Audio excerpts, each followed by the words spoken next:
श्रीराम आपल्या सर्वांच्या हृदयस्थ वसणाऱ्या आत्मारामास साष्टांग प्रणिपात करून गोस्वामी तुलसीदास रचित श्री रामचरित मानस या ग्रंथातील जो सप्तम सोपान उत्तरकांड याचं आपण चिंतन करत आहोत. सज्जन हो, हे आपलाच कथा चिंतन क्रमांक 1289. आपण गेल्या चिंतन प्रवाहामध्ये गरुडजींनी भुशुंडीजींच्या जवळ व्यक्त केलेली कृतज्ञता अभ्यासत होतो. श्रोता वक्ता श्रीराम समर्थ या उक्तीनुसार या दोघांचीही मानसिक स्थिती एकच होऊन जाते. ज्या पद्धतीने भुशुंडीजींना आपल्या अंतःकरणामध्ये धन्यता वाटते या भगवंताचं चरित्र गाऊन, तशीच अवस्था गरुडाची देखील झालेली आहे. तो देखील आपल्या अंतःकरणामध्ये या कथेच्या श्रवणामधून एक विलक्षण कृतकृत्यता अनुभवतोय. मैं कृतकृत्य भयहु तव बानी, सुनी रघुबीर भगती रससानी. सज्जनो, यातून आपण संत समागम खऱ्या अर्थाने जेव्हा घडतो, जेव्हा ही सत्संगती आपल्या हृदयामध्ये खऱ्या अर्थाने अनुभवाला येते, तेव्हा त्याच्या खूणगाठा काय याचा थोडासा मागोवा कालच्या कथा निरूपणामध्ये बघितला. पहिली खूण आहे आणखीन काही वेगळं प्राप्त करण्याची इच्छाच निघून जाते. याचं नाव आहे कृतकृत्यता. एक समाधानाची, एक पूर्णत्वाची अनुभूती संत भेटीनंतर आपल्या हृदयामध्ये येते. दुसरी गोष्ट होते की प्रभू रामचंद्र हा आपला वाटू लागतो. त्याच्या चरणी आपल्याला विशेष प्रेम, विशेष अंतःकरणामध्ये सद्भाव हा सत्संगतीमधून निर्माण होतो. तिसरी गोष्ट होते की ती म्हणजे आपण संशयांमधून, मोहांमधून या सत्संगतीच्या योगाने स्वाभाविकपणे बाहेर पडू शकतो. कारण सद्गुरु रूपी, संत रूपी हे तत्व हे आपल्या जीवनामध्ये एखाद्या जहाजाप्रमाणे येतात. जसं एखाद्या बुडणाऱ्या व्यक्तीला एखाद्या नावेचा आधार मिळाल्यानंतर तो जसा सुरक्षित होतो, त्याप्रमाणे भवसागरामध्ये गटांगळ्या घालणाऱ्या माझ्यासारख्या जीवाला सद्गुरूचा आधार मिळतो आणि या भवसागरातून आम्हाला सद्गुरुराया पार नेतो. ही तिसरी खूणगाठ. चौथी खूणगाठ येते आणि ती म्हणजे गुरुराया आपल्या लौकिक आणि पारलौकिक या दोन्हीही असलेल्या अवस्थांना सुखाने भरू लागतो. मोकह नाथ विविध सुख दये, आपण मला अनंत प्रकारची सुख दिलेली आहेत. अशा या सुखांतून आपल्या हृदयामध्ये पाचवा टप्पा येतो आणि तो म्हणजे कृतार्थतेचा. मी आपला प्रतिउपकार कसा करू? केवळ मी आपल्या चरणी वारंवार वंदन करीन. ह्या पलीकडं आपण केलेल्या या समस्त उपकारांची मी परतफेड करू शकत नाही गुरुराया, असा कृतज्ञतेचा भाव. सज्जनो, या गुरुपौर्णिमेचा हा पर्व काळ आणि त्यामध्ये आपण या परमतत्वाचे आपल्यावरती असलेले अनंत उपकार ह्याचं चिंतन आता पुढील काही दोह्यांमधून करणार आहोत. अर्थातच आपल्या या दोह्याचं गायन आधीच झालेलं आहे आणि त्यामुळं आपण आता उर्वरित 3 चौपाया आणि 2 दोहे याचं चिंतन करत आज या 125व्या दोह्याचा निरोप घेणार आहोत. सज्जनो, अशा रीतीने आपण संत समागमाच्या या 5 खुणा गेल्या कथा निरूपणामध्ये बघितल्या. आता मुख्य प्रश्न असा आहे की श्री महाराज म्हणतात की संत ओळखण्यासाठी काही संताच्या खूणगाठा आपल्या हृदयामध्ये देखील याव्या लागतात. अन्यथा केवळ देहबुद्धीच्या पातळीवरून आपण संताला ओळखू शकत नाही. याचं काल आपण विश्लेषण बघितलं सज्जनो. संत हा आपल्या हृदयामध्ये आपल्याला अनुभवावा लागतो. संताची लक्षणं आणि त्यामुळं जे या गरुडाच्या हृदयामध्ये या सत्संगतीतून प्रगटलेली आहे, त्या आधाराने ते भुशुंडीजींची स्तुती पुढल्या 2 चौपायांमधून गात आहेत. कसे आहेत भुशुंडी? कसे दिसलेले आहेत गरुडाला? पूरन काम राम अनुरागी, तुम समतात न को बड भागे. हे भुशुंडीजी, आपण पूर्ण काम आहात आणि प्रभू रामचंद्रांचे प्रेमी आहात. बघा सज्जनो, आता म्हटलं तर हे दोन वाक्य ही वेगवेगळी लिहिल्यासारखी आहेत. पूर्ण काम राम अनुरागी.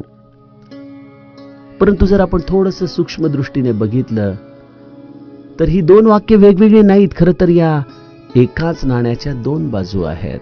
पूर्ण काम याचा अर्थ भगवंत सोडून भगवंतापासून काही मागण्याची इच्छा संपून जाणं, याचं नाव आहे पूर्ण काम. भगवंत हा पूर्ण काम आहे. तो प्राप्त झाल्यानंतर आणखीन काही वेगळं प्राप्त करण्याची इच्छाच आमच्या हृदयामध्ये राहू शकत नाही. आणि जर आम्हाला भगवंतापासून काही वेगळं प्राप्त करायचं असेल तर आम्ही राम अनुरागी खरंच आहोत का? अनुराग ज्याच्यामध्ये आपल्याला त्याच्याशिवाय दुसरं काहीच नकोय, केवळ त्याच्या प्राप्तीसाठी हा सगळा हव्यास आहे. आणि तो प्राप्त झाल्यानंतर सर्व काही मिळतं. त्यामुळं राम अनुराग आणि पूर्ण काम या दोन वेगवेगळ्या अवस्था नाहीत. एक बाजू उचलायची असेल तर दुसरी बाजू देखील आपल्याला पूर्णत्वाने उचलावी लागते. रामावरती जेव्हा आपण जीव ओवाळून टाकतो त्याच वेळेला आम्ही खऱ्या अर्थाने पूर्ण काम देखील होतं. आपण म्हणाला हो, पण राम अनुरागी आहात, त्यावेळेला राम हवाय ही भावना तर आहे. मग ही भावना पूर्ण काम होण्यामध्ये अडथळा होत नाही का? बाध्यता होत नाही का? सज्जनो, भगवंताची प्राप्ती करण्याची इच्छा ही एकच गोष्ट वासनेच्या बाहेर आहे.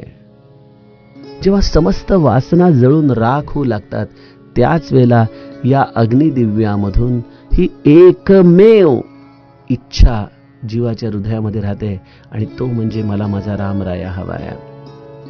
श्री महाराज म्हणायचे की जसं गिरण्यांमध्ये अनेक चाळण्या असतात, त्यामधून अनेक पद्धतीने धान्य चाळून रवाळ करत त्यामधलं सत्व जसं काढलं जातं, तशा आपल्या हृदयातल्या अनंत वासना या चित्तशुद्धीच्या गाळणीतून काढत शेवटी जे उरतं तो हा सत्य संकल्प आहे की मला केवळ राम हवाय. आणि त्यामुळे ती वासना नाही.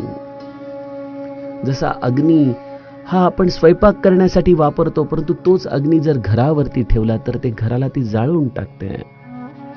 तसं सज्जनो, आमच्या जीवनामध्ये समस्त इच्छा या आम्हाला नित्य जाळतच आहेत, परंतु त्यातील एकच भगवत प्राप्तीची इच्छा ही त्या सगळ्यांमध्ये अपवाद ठरते. त्यामुळं भगवत प्राप्ती ही पूर्ण कामाची बाध्यता नाही.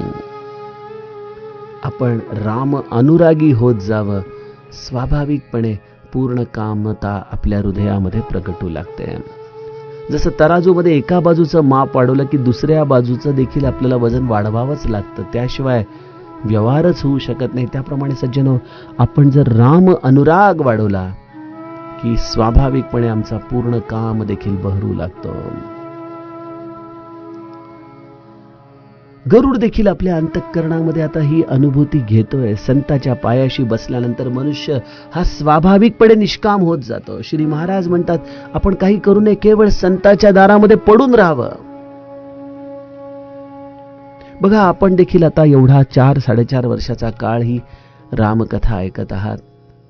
मी आपणास हात जोडून विचारतो, मी तर कोणी अधिकारी नाही, मी तर एक सामान्य तुमच्यासारखाच या रामायणाचा साधक आहे, भक्त आहे, त्याचं वाचन करण्याचा प्रयत्न करतोय. परंतु आपण रामाला स्मरून विचार करा की 4 वर्षामध्ये माझ्यात 1% देखील फरक पडला नाही का? मी थोडा देखील बदललो नाही का?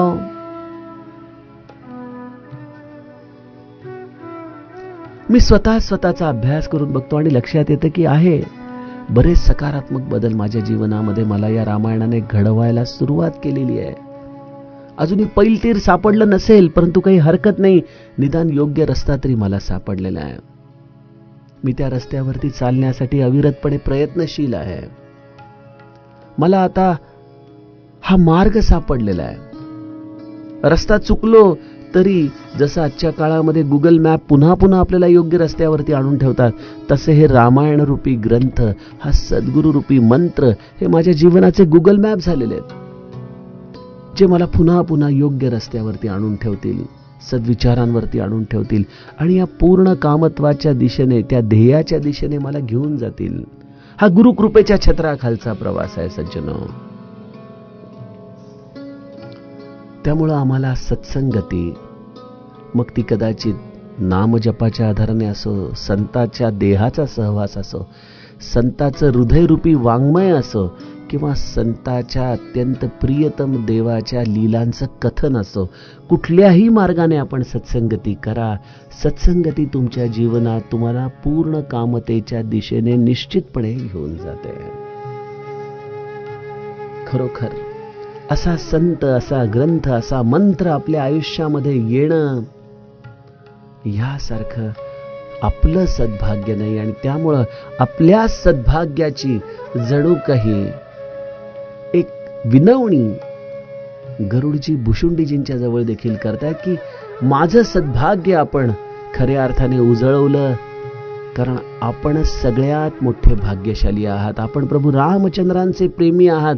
आपला सहवास मला लाभला.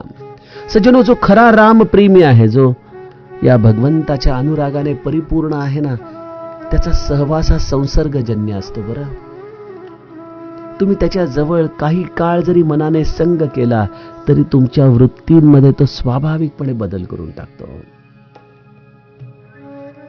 अशा संता इतकं सद्भाग्य दुसरं कोणाचं असणार, ज्याचं हृदय अंतर्बाह्य राम प्रेमाने भरलेलं आहे. तुम समतात नको बड भागे. आणि मग गरुडजी भुशुंडीजींच्या हृदयाची अवस्था जी त्यांनी स्वतः अनुभवलेली आहे त्याच्या आधाराने वर्णन करू लागतात. अतिशय सुंदर चौपाय आहेत सज्जनो.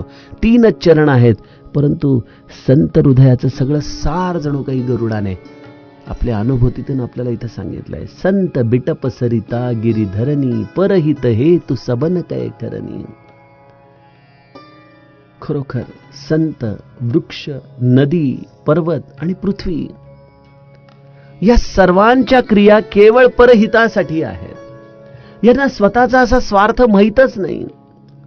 आपण संत एक वेळ मनुष्य रूपामध्ये बघतो, आपल्या मनामध्ये संशय असतात आणि त्यामुळे आपण त्याच्यावरती देखील मनामध्ये अनेक प्रकारचे आक्षेप घेत राहूत कदाचित.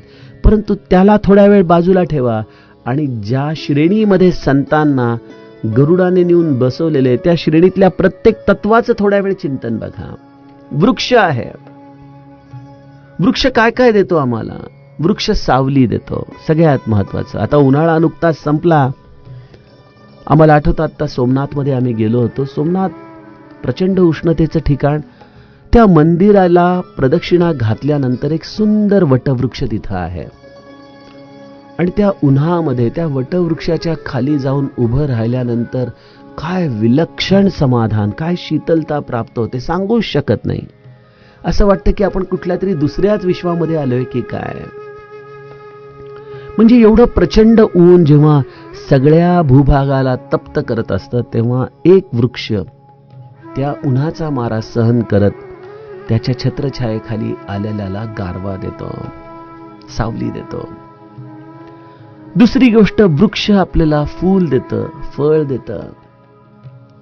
गुलमोहरासारखं झाड उन्हाळ्यामध्ये देखील बहरून येतं, नेत्र सुख देतं, सुगंध देतं, भगवंताला अर्पण करण्याचं साधन देतो, फळ देतो, आपल्या देहाला पौष्टिक मूल्य देतो, रसना देतो. किती सांगावेत या झाडाचे गुणधर्म. बरं, या झाडाची पानं निर्माल्य रूपाने आपल्याला इंधन म्हणून मिळतात. हे झाड अनेक वेळा छाटलं जातं. अनेक लोक आपल्या स्वार्थासाठी त्याच्या फांद्या तोडतात. या फांद्यांना देखील ते तोडवून घेतं. आपल्या या आधाराने दुसऱ्याचं पोट भरण्याचं ते निमित्त होतं. आता मी एवढ्या सगळ्या गोष्टी झाड देतो देतो देतो देतो देतो अशा पद्धतीने आपल्याला सांगतोय. याच्यातली कुठल्या गोष्टीची गरज वृक्षाला स्वतःसाठी आहे? हा एकच प्रश्न आहे. कुठली गोष्ट आहे? बघा, वनामध्ये तर अशी अनंत वृक्ष असतात, ज्यांना कोणी पाणी देखील घालायला जात नाही, परंतु ते आपल्या पाण्याचा शोध घेत घेत आपल्या मुळांच्या आधाराने जमिनीमध्ये खोल खोल जातात आणि स्वतःची तृप्ती स्वतःच करून घेतात. तुमच्याकडून त्याची देखील अपेक्षा ठेवत नाहीत. म्हणजे ना वृक्ष आपल्याकडून काही अपेक्षा ठेवतात आणि हो, या वातावरणातला कार्बन डायऑक्साईड शोषून घेतात, तुम्हाला प्राणवायू देतात. 2 वर्ष आम्ही प्राणवायूची किंमत मोजलेली आहे ना सज्जनो. म्हणजे या झाडाला स्वतःसाठी त्याची कुठलीच गोष्ट नकोय, त्याला केवळ देणंच माहिती आहे. जी गोष्ट वृक्षाची तीच गोष्ट नदीची. काय देते नदी आम्हाला? नदी आम्हाला जल देते. ज्या जलाच्या आधाराने आमची तृष्णा ती पळवते, आमच्या जीवनाला एक शीतलता प्रदान करते. नदी आपल्या पर्यावरणाचं रक्षण करते. नदी आपल्या पात्रामध्ये अनंत प्रकारची वाळू, खनिज याची मनुष्यासाठी निर्मिती करते. नदीच्या मुळे अनेक जैविक जीवांना राहण्याचं स्थान मिळतं. नदी आपल्या प्रवाहाच्या बरोबर तुमचे नाले समुद्राच्या दिशेने घेऊन जाते. या सगळ्या गोष्टी नदी सहन करतेय. या बदली नदीला काय हवंय? मानव तर ह्या सगळ्यांना त्रासच देतो, वृक्षांना त्रास देतो. नदीची पात्र संकुचित करतो, त्याच्यामध्ये बांधकाम करतो, त्यातला वाळूचा उपसा करतो, त्या नद्यांच्या पाण्यांना कलुषित करतो, जैविक संपदेचा ऱ्हास करतो. सर्व दृष्टीने नदी ही आपल्याकडून प्रतारित केली जाते, तरी देखील नदी आपलं देणं थांबवत नाही. आणि या सगळ्यामध्ये तिला स्वतःसाठी काहीच नकोय. जी गोष्ट वृक्षाची, जी गोष्ट नदीची, तीच गोष्ट पर्वताची. पर्वत आपल्या अंतरंगामध्ये अनेक प्रकारच्या खाणी घेऊन जगतो. एखाद्या पर्वतामध्ये खाण नसेल तर निदान मुरुम तरी असतो. आपण बघतो ना, हायवेवरून जाताना अनेक पर्वत राशी या मनुष्य आपल्या स्वार्थासाठी, मुरुमासाठी फोडून उद्ध्वस्त करतो. पर्वत राशींच्या मुळे ढग हे जलवर्षाव करतात भूभागावरती. पर्वत राशींमुळे वातावरणामध्ये एक शीतलता राहते. पर्वत राशी आपल्या निसर्गाचं संतुलन ठेवतात. हे सगळं करत असताना पर्वतांना स्वतःला काय हवंय? काहीच नाही. आणि जे पर्वत या पृथ्वी तत्वामधून उत्पत्ती करतात, ती पृथ्वी, ती जननी तर तितिक्षेची परमोच्च अवस्था आहे, जिच्यावरती मनुष्य जन्माला येतो, जगतो, जिला अनेक पद्धतीने तो प्रताडित करतो, तिचं विभाजन करतो, तिचं खनन करतो, तिच्यामध्ये विस्फोट घडवून आणतो, तिच्यावरती विष्ठा इत्यादी सर्व मलमूत्रांचा सतत जो वर्षाव करत राहतो. अशा पद्धतीने जी पृथ्वी आमची अन्नदात्री आहे, जी आमचा आधार आहे, अशा या पृथ्वी मातेला आम्ही साधा नमस्कार देखील करायला कित्येकदा विसरून जातो सज्जनो. म्हणून आपल्या शास्त्रामध्ये कुठल्याही पूजेमध्ये आपण जमिनीला हात लावून नमस्कार करतो, पृथ्वी मातेला नमस्कार करतो. आपल्या सगळ्यांचा स्वभावच असा आहे ना की आम्हाला आमचे आधार काय आहेत हेच कळत नाही. जोपर्यंत ते आधार पायाखालून निसटून जात नाही तोपर्यंत आम्हाला आधारांची किंमत कळू शकत नाही. आणि हे सगळं करत असताना पृथ्वी माता स्वतःसाठी काय मागते तुमच्याकडून? ती तर केवळ एवढंच म्हणते की अरे बाळांनो, ह्या ज्या पर्वतराशी, नद्या, वृक्ष, ही सगळी खनिज संपदा, हे अन्नधान्य, हे सगळं जे मी तुमच्यासाठी आणलेले ना, त्या पृथ्वीच्या या सगळ्या माझ्या लेकरांना थोडंसं प्रेमाने सांभाळा बरं. बस, ते तुम्हाला खूप खूप देतील, भरभरून देतील. परंतु आपल्या स्वार्थासाठी तुम्ही त्यांना असं पीडत नका जाऊ, त्यांना असं वेठीस धरू नका. कालच व्हॉट्सअपवर फार छान आलं होतं की बरं झालं रामाने लंकेमध्ये जाताना युद्धासाठी वानरं आणि अस्वल नेली. जर माणसांना तो घेऊन गेला असता तर अर्धी माणसं तर लंकेमधलं सोनं लुटण्यातच मशगूल झाली असती. खरोखर मनुष्याचा स्वभाव असा आहे की जेव्हा एखादी गोष्ट नसते तेव्हा त्याच्यासाठी तो काय वाटेल ते करतो, आणि जेव्हा तीच गोष्ट मुबलक प्रमाणामध्ये मिळते तेव्हा त्या गोष्टीची किंमत न ठेवता तिचा तो कशाही पद्धतीने ऱ्हास करताना मनामध्ये थोडा देखील विचार करत नाही. संत देखील सज्जनो हा असाच आहे, जो देहामध्ये असताना कोणाला त्याची किंमत कळत नाही. संताला केवळ देणंच माहिती आहे आणि त्यामुळं तो आपल्याला देतो या सद्भावनेमध्ये आमच्या हृदयामध्ये साधी कृतज्ञता देखील बऱ्याचदा येत नाही. आणि हे सगळं देत असताना त्याला तुमच्याकडून कशाचीच अपेक्षा नाहीये. केवळ तुमचं कल्याण व्हावं, कल्याण व्हावं, कल्याण व्हावं या एकाच भूमिकेमधून तो तुम्हाला देत राहतो. तो तुम्हाला ज्ञान देतो, तो तुम्हाला दान देतो, तो तुम्हाला मान देतो, तो तुमच्या जीवनामध्ये तुमचा लौकिक सांभाळतो, तो तुम्हाला पारलौकिक देतो. जसं आई आपल्या लेकराला समाजासमोर आणताना अनेक प्रकाराने सजवून थटवून त्याची लाज राखत त्याला जसं आणते, त्याप्रमाणे सज्जनो संत हा त्याच्या आश्रिताचं रक्षण करत असतो. आणि या बदली संताला आम्ही काय दिलं? श्री महाराजांना देहामध्ये असताना काय मिळालं? तिखटाचे लाडू मिळालेले सज्जनो, कोळशाचे निखारे मिळालेले, विषप्रयोग त्यांच्यावरती झालेले, अनेक लोकांचे अपमान त्यांना सहन करावे लागलेले. एवढं सगळं करूनही ज्याची शांती ढळत नाही, ज्याची प्रसन्नता ढळत नाही, जो अनंत अपराधी करून जरी आला तरी ज्याचा तो संत कधीच अव्यय करत नाही, असा संत देखील वृक्ष, नदी, पर्वत आणि पृथ्वी यांच्याप्रमाणे नित्य परहितासाठीच झटत असतो. म्हणून गोस्वामीजी म्हणतायत गरुडाची कृतकृत्यता सांगताना की संत हृदय नवनीत समाना, कहा कभी न परी कहे न जाना, निज परिताप द्रवई नवनीता, पर दुख द्रवही संत सुपुनीता. संत हृदय नवनीत समाना. संताचं हृदय हे लोण्यासारखं मृदू असतं असं कवी म्हणतात. परंतु गोस्वामीजी लगेच आपल्या वाणीला लगाम देत म्हणतात की कवींनी असं म्हटलंय खरं, परंतु वास्तविक गोष्ट मात्र त्यांना खरी कळालेलीच नाहीये.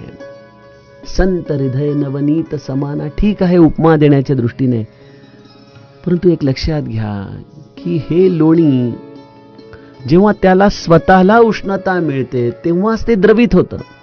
आता आपल्याकडं लोण्याचं तूप कडवण्यासाठी आपण गॅसवरती ठेवतो, तेव्हा त्या लोण्याला चटका द्यावा लागतो, तेव्हा ते वितळू लागतं. गोस्वामीजी म्हणतात की लोण्याला जेव्हा स्वतःला उष्णता लागते तेव्हा ते वितळतं, परंतु संत हृदय हे लोण्यापेक्षा देखील मृदू आहे. लोण्यासारखं मृदू नाही, लोण्यापेक्षा वरचढ आहे. याचं कारण असं आहे की लोणी स्वतःला ताप लागल्यानंतर विरघळतं, परंतु संत मात्र दुसऱ्याच्या दुःखानेच द्रवित होतात. कुठले संत? सुपुनीता, परमपवित्र संत, जे स्वतःला झालेल्या सर्व त्रासांना अत्यंत शांतपणे सहन करतात. त्याच्याविषयी मनामध्ये थोडा देखील अक्षर देखील काढत नाहीत, परंतु दुसऱ्याचं दुःख पाहिल्यानंतर मात्र ज्यांचं हृदय द्रवून जातं. श्री महाराज म्हणायचे व्यावहारिक दृष्ट्या माझ्यामध्ये केवळ एकच दोष आहे, मी दुसऱ्याचं दुःख पाहू शकत नाही. जो दुसऱ्याच्या सुखाने आनंद आणि दुसऱ्याच्या दुःखाने ज्याचं मन झुरू लागतं सज्जनो, ते आहे संत हृदय. या स्वार्थी जगामध्ये आमच्यासारख्या देहबुद्धीच्या लोकांना हे संत हृदय कसं कळणार? आम्ही जास्तीत जास्त त्या कवीसारखे विचार करू शकू की अरे संत दयाळू असतात, हा कदाचित लोण्यासारखे दयाळू असतील, परंतु संत होऊन जे या संतांच्या उपमेला विचार करतात तेच गोस्वामीजी सांगतात की लोण्यासारखे माऊ नाही, लोण्याहुनी माऊ, लोण्यापेक्षा देखील वरचढ असतात हे संत. कारण या संतांना दुसऱ्याचं दुःख पाहवत नाही. सज्जनो, श्री महाराजांच्या जीवनचरित्रामध्ये असे अनंत प्रसंग आहेत की जिथं श्री महाराजांनी स्वतःचं दुःख अत्यंत शांतपणे सहन केलं. कुठली दुःख नव्हती श्री महाराजांना. जे त्रिताप आम्हा सांसारिकांना छळतात त्या त्रितापांची अत्यंत पराकोटीची अवस्था श्री महाराजांच्या आयुष्यात आहे. बघा, आध्यात्मिक ताप म्हणाल तर कफ विकार होता, दमा होता श्री महाराजांना. आणि जे या त्रासाचा अनुभव घेत असतात त्यांना कळतं की रात्र रात्र कसं उठून बसावं लागतं, झोप लागत नाही, श्वास घेता येत नाही, अंगाची घुसमट होते, घाम घाम होतो शरीराचा, अस्वस्थ वाटत राहतं. आपली एक रात्र झोप नीट झाली नाही तर आपला दुसरा दिवस सज्जनो मरगळल्यासारखा जातो. या विकारामध्ये अनेक रात्री अशाच आपल्याला त्रास सहन करत काढावे लागतात. परंतु श्री महाराज दुसऱ्या दिवशी पहाटे काकड्याला पुन्हा नेहमी सारखे उत्साहामध्ये सतेज असायचे. कधी चेहरा पडलेला नसायचा त्यांचा, की अरे रात्रभर झोप झाली नाही हे देखील सांगणं नसायचं. अंगामध्ये ताप असायचा परंतु लोक भेटायला येत असायची. तशाच तापाच्या अवस्थेमध्ये देखील लोकांना नित्य राम प्रेम सांगत राहणं हे श्री महाराजांनी केलं. प्लेग सारखे महाभयानक साथी त्यावेळेला देखील आल्या होत्या. जसे आम्ही आता कोरोनाच्या साथीमध्ये हतबल झालो तसेच त्या काळामध्ये असलेल्या उपलब्ध साधनांनी प्लेग सारख्या साथीने देखील धुमाकूळ घातला होता. इथं जसं आम्हाला घरदार सोडून आयसोलेशन सेंटरमध्ये जावं लागत होतं तसंच त्यावेळेला लोकांना घरदार सोडून गावाबाहेर जाऊन राहावं लागत होतं. हा अधिभौतिक ताप देखील होताच. बर घरामध्ये विचार करावा तर आपली प्रथम पत्नी तरुण वयातच वारलेली, तिच्यापासून झालेलं अपत्य देखील गेलेलं, आपले वडील गेलेले, आपल्या आईला अयोध्येमध्ये आपला देह त्यागावा लागलेला आहे, आपली बहीण, आपला एक भाऊ, आपल्या अंध पत्नीला सांभाळायचंय आणि तिच्यापासून झालेले एक नाही दोन नाही तिन्ही अपत्य अल्पायुषी ठरावीत. यापेक्षा आणखीन काय दुःख असू शकतं सज्जनो, काय अधिभौतिक ताप असू शकतो. हे देखील सगळं श्री महाराजांनी सहन केलं. संपत्तीच्या बाबतीमध्ये देखील तशीच अवस्था होती खरं संपन्नता घरामध्ये, परंतु हे गावचं कुलकर्णी पण सांभाळण्यामध्ये रस नसल्यामुळं श्री महाराज म्हणायचे की मी पराकोटीची गरिबी अनुभवली, पराकोटीची. म्हणजे ज्या काही आमच्या सुखाच्या संकल्पना आहेत त्यापैकी कुठलंही सुख तसं म्हटलं तर लौकिक अर्थाने श्री महाराजांच्या वाटेला आलं नाही. तरी देखील ज्यांना आम्ही सच्चिदानंद म्हणतो, जे नित्य आनंदामध्ये स्थिर राहिले, हे काही वेगळंच रसायन आहे सज्जनो. आणि असे श्री महाराज एखादी भिकारीण दरवाजामध्ये दुपारच्या वेळेला भीक मागायला यायची आणि म्हणायची की मैं राजस्थान से आई हूं, वहां पे बड़ा सूखा पड़ा है, हमें वहां पे कुछ खाने को नहीं है, इसलिए हम दर दर भिक्षा मागते घूम रहे. तिला आपल्या खिशातून पैसे काढून देताना श्री महाराजांच्या डोळ्यांना अश्रूंच्या धारा लागायच्या. लहान मुलं महाराजांना भात भात म्हणत मिठ्या मारायचे, रडू लागायचे. दुष्काळामध्ये लोकांना खायला अन्न नसायचं. अशा वेळेला आपली घरातली असेल नसेल तेवढी सगळी संपदा लोकांच्या क्षुधा तृप्तीसाठी ज्यांनी लावली ते संत आहेत. पर दुःख द्रव ही संत सुपुनीता. स्वतःचं दुःख आतमध्ये कुठेतरी खोल कोपऱ्यामध्ये झाकून ठेवून चेहऱ्यावरती त्याचा साधी कुठं आविर्भाव देखील न आणता आपलं जीवन आनंदाने जगणं आणि दुसऱ्याचं दुःख पाहिल्यानंतर मात्र त्या दुःखाने द्रवून जाणं हे संत चरित्र आहे सज्जनो. असा संत आपल्या जीवनामध्ये येणं यापेक्षा आणखीन काय कृतकृत्यता असणार. जीवन जन्म सुफल मम भयऊ, तव प्रसाद संशय सब गयऊ. आपल्यासारखे अधिकारी संत माझ्या जीवनामध्ये आले आणि माझं जीवन, माझा जन्म सफल झाला. प्रभो, आपल्या सहवासाने माझे समस्त संदेह निघून गेले. मला आपला दास समजा, मी आपल्याला शरण आलेलो आहे. अशा पद्धतीने गरुडजी आपल्या मनातला हा अहोभाव भुशुंडीजींच्या जवळ व्यक्त करतायत आणि तो अहोभाव जो आपल्या हृदयामध्ये जाणतो ते शिवतत्व उमेला सांगते की हे उमा, पक्षी श्रेष्ठ गरुडजी पुन्हा पुन्हा असे म्हणतायत, पुन्हा पुन्हा भुशुंडीजींच्या चरणी नतमस्तक होत आहेत आणि प्रेमसहित त्यांच्या जवळ आपला अहोभाव व्यक्त करत हृदयामध्ये रघुवीरांना धारण करून धीर बुद्धी गरुडजी वैकुंठाच्या दिशेने निघून जात आहेत. अशा रीतीने सज्जनो, मानसच्या एका घाटावरच्या संवादाचं आज समापन झालं. गरुड भुशुंडी संवाद इथं समाप्त होतो. गरुडजी आपला समस्त मोह त्यागून वैकुंठाच्या दिशेने निघून गेले.